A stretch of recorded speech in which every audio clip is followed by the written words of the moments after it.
I've been attached with the feeling of not waking up with you by my side.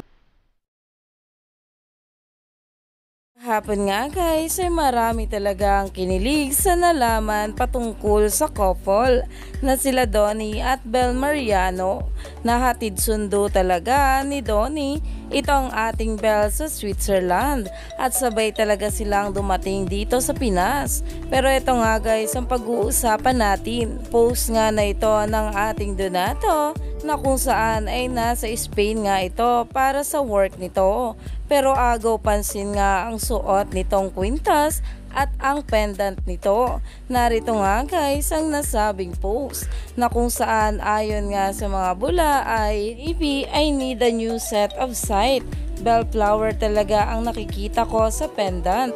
Haha, open for basag anyway. Umani nga ito ng maraming komentos mula sa mga bablis na ayon nga sa kanila, tulip nga po pendant niya. Tulip ba yan? Akala ko yung Disney Bell. Hehe. It's more like tulip. Pero ano nga ba ang ibig sabihin ng tulip flower?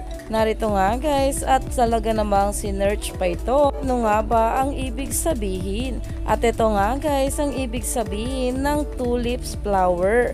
At ayon nga dito, only tulips are a symbol of perfect love. The definition of perfect love is tied to Turkish and Persian folktales about the love between Farhad and Shirin.